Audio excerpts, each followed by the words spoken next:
Bagdad. Des petits navires qui glissent, se croisent et se chevauchent sur le Tigre.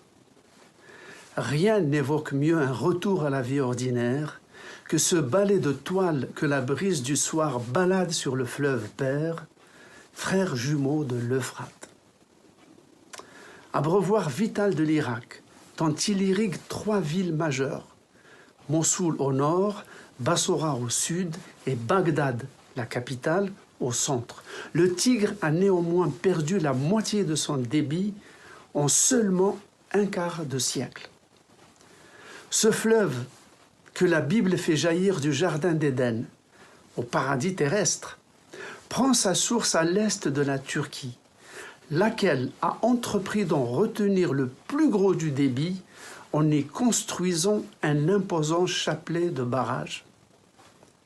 Ce tarissement alarmant, lourd de périls, ne tarit pas pour autant le désir des jeunes Bagdadis, amateurs de sports nautiques, d'aller y batifoler, et d'y perpétuer ainsi un loisir national qui remonte à l'aube de notre civilisation, né, on le sait, en Mésopotamie, le pays d'entre les 2 fleuves.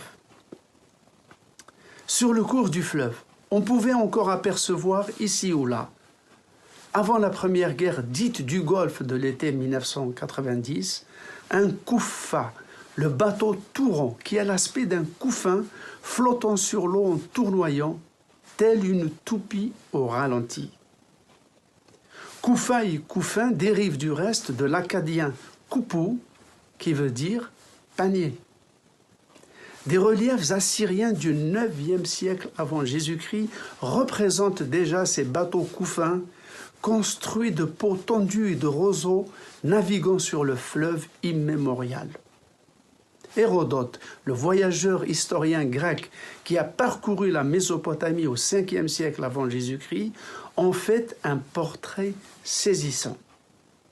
Plus d'un récit assyrien raconte le sort de nourrissons jetés dans des couffins sur le fleuve, à la manière du bébé Moïse, jeté à la dérive dans un panier sur un autre fleuve sacré, le Nil.